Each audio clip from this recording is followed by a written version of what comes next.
I'm not able to remember words. I know a lot of good words, but when it comes to speaking, they just fly out of my mind. I'm not a good retriever of words while speaking. Listen up, English speakers. This is the most common problem among learners. You're not different. And I know it because I've been there myself and I've seen so many other people struggling with it. So even when you're able to share your thoughts effectively, you're still not happy with your choice of words. Because somehow you always end up using the same old beta vocabulary that you want to come out of. And I know it's hard. And for many of you listening to this right now, I know you feel this is that one thing standing between me and my advanced speaking skills. Good though that you tapped on this video. So I've been speaking in English for more than 10 years. And in this time, I've learned tens and thousands of words. I've forgotten some of them, but I remember a great deal. Only by using some self-developed methods for remembering vocabulary and also being able to use them effectively. So in this video, I'll cover those points in just 3 sections. And let me tell you, the final section is about how our brain actually learns some things and is able to retain it on a long-term basis. Not gonna lie, the first 2 points are self-generated. I've come up with those, but the last point, I've gathered this information by reading at least 10 books on speed reading, memorization, and brain health. So I'm gonna say it out loud. Stay with me and I'll fix the problem. So if I look at my 10-year journey, I never find myself learning words separately from reading and listening. So those are the 2 things that teach you new words. You don't have to teach yourself the new words. Let it be the responsibility of your practice for listening and reading. Now, if you try to learn words separately, and I know many people like to use the word at least, you at least have to learn 5 words in a day. And I don't support that. Let me explain why. Even though I want you to have a cap on it, that is the outer limit, like how many words you have to learn to the max for a day. And I'd say it's good to learn about 8 to 10 words in a day.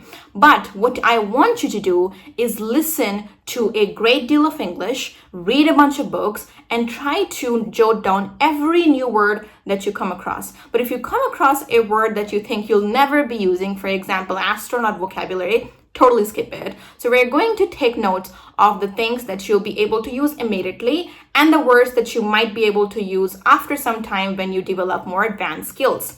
Now, the mistake that people make is just knowing how many words they have to learn and they try to do it anyhow. Don't force yourself. No need to do that. Listen and read. Take notes of all the new words that you come across, but then you have to narrow it down. If you force yourself to learn all the words, the brain's not going to do that for you. Your brain's not your slave, just know that. And if you force yourself even more to remember those words, it will not be able to retain it. But if you force your brain a little bit more to remember and to retain those words, you're simply wasting your brain's space. Don't be doing that. We learn a bunch of words in our day-to-day lives that we sort of never use. So you have to have an eye for what words you want to include in your small list. It is all about small lists. Let me tell you that.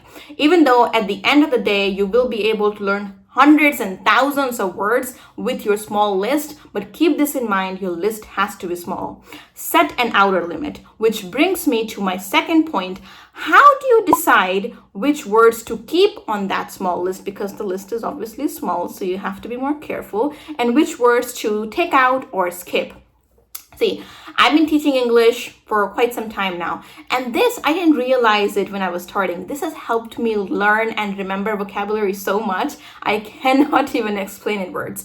So I teach a fairly mixed bag of students. One of my students from the US, the other one's from Taiwan, and they all belong to different professions. So whenever I read a book or I listen to something, I know immediately which word to teach to which student. which gives me a clear picture. So I have a separate box in my mind where I know, okay, this word goes on this box, which is for this student that I teach.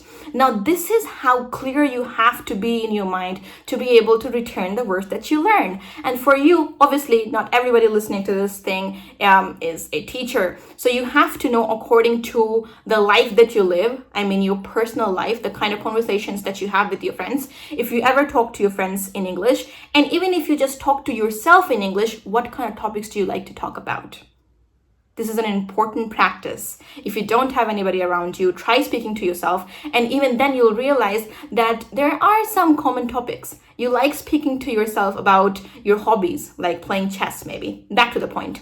So you have to know where you will use the word, and it has to be clear cut, no confusion, no fog in there. If you have brain fog, I mean, if you're not sure where you're going to use it, you're probably going to forget it. So know where to use the word and narrow the list down based on your preference. So let's say you've, by listening to a 30-minute long conversation, you're down with the 15 words, but you'll not be able to remember 15 words if you do it on a daily basis, which is very important. You have to do some reading and listening on a daily basis.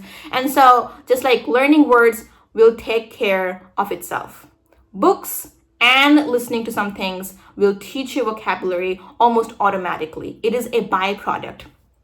Take the list. I want you to take notes, and I want you to take paper notes if that's possible. Even though in my previous videos I've suggested taking like WhatsApp notes.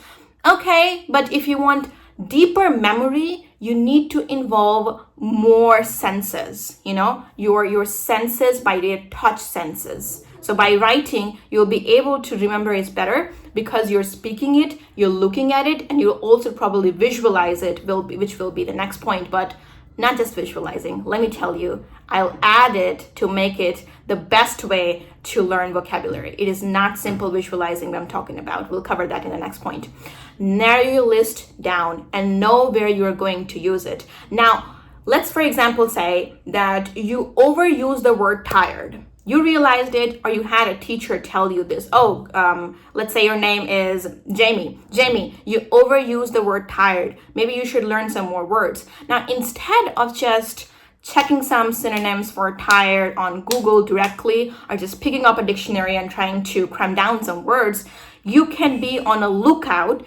But obviously, if it is immediate, you should go check some synonyms, try to learn them. But if it is like not so urgent, not so immediate, you should just keep that thing in mind, which I think we all do. And every time you listen to something, you come across some another way of saying the same thing, which is tired. Take notes. This is what's going on your small list. The things that you need to change about your vocabulary, the things that you need to upgrade about your vocabulary, and something that you find interesting, because obviously you're not going to stay on the same level as you are today. You are going to become an advanced speaker probably in some time, so you have to start the preparation for that. Take notes of some interesting words as well. My third point is visualization. I know many of us just learn the words, try and repeat them, and we still end up forgetting the words. Again, it happens to me as well. Until I read all of these books on speed reading and memorization, that I learned that you have to know how your brain accepts new information. And it is not as simple as you might think. Though I'll try to narrow it down for you in just 2 points. Take a look. If you try to learn something new that your brain is just unfamiliar with, it will outright reject the information. So you have to make it a bit relatable. Like we say, your videos are relatable, the songs relatable, the movies are relatable, the celebrities relatable. Just like that, your brain also needs some relativity. You need to make that new information a bit familiar to it, a bit more interesting for your brain to accept it. You know what I mean? And of all the emotions in the world, humor has the highest reach. And I know you'll agree. It has the most impact.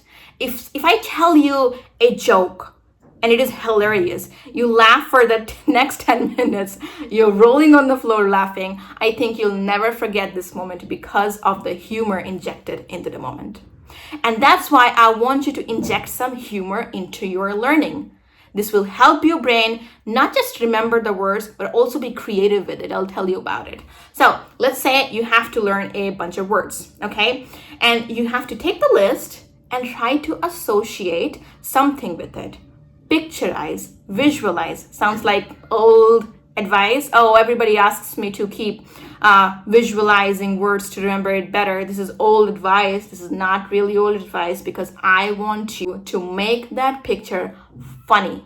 Make it funny in your own way. Associate something with it. For example, let's say you're trying to learn the word jogging or brisk walking. You know what it is. Now, try to imagine a big potato. This is actually a real example that I used to learn the word brisk walking and to remember it. Big potato in a human form with hands and legs trying to brisk walk. Next time you try to retrieve that word in one of your conversations, you will be able to do it much, much easier. Follow this advice and you will learn the words faster. And this will also give you much more confidence to keep going. Associate something funny. I'm going to give you a list of 10 words to use this practice, and here's the list. Just go on, think something funny, associate with it, and just see the magic. It does that magic on your skin like nothing else. You'll be able to remember these words at any time. I wake you up at 3 a.m. and you'll still remember the word. And remembering the words at the time of a conversation when you are in all of your senses is just like a small thing for this. My bonus tip, because I'm a teacher, I know many people with great vocabulary. They have a really good grasp on words, expressions, phrasal verbs, almost all of it, but the pronunciation almost sucks. I'm using this word because of how frustrating it can be to know a good word and you know it fits in the conversation and still not be able to use it because you're not sure of the pronunciation. And just like the systems of our body, accent, pronunciation, and vocabulary are inseparable, not just related. They're inseparable, people. Understand this. So every time you come across a new word, you have to go check the pronunciation, speak it out, practice it right then and there. And that is not it, because I remember some words that I've listened to the pronunciation of at least 10 to 15 times in the course of 2 to 3 months. I kept forgetting those words. Some words are just like that. I don't know. And I know it happens to you. You forget the pronunciation. And maybe you do not remember the pronunciation. You remember the word, you don't remember the pronunciation at the time of speaking. Speaking can be a bit nerve-wracking. It makes you nervous. So forgetting more things than usual is normal. It's actually normal. So you have to prep your brain with that solid listening and repetition.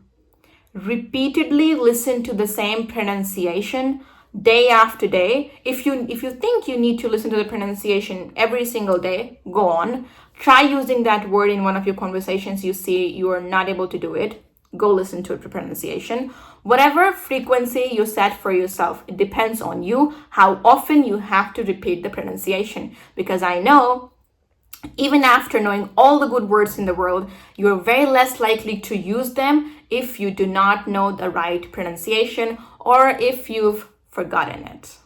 So that's all for the video. Again, if you follow this advice for the next 2 months, you'll learn more than 500 words in just 60 days.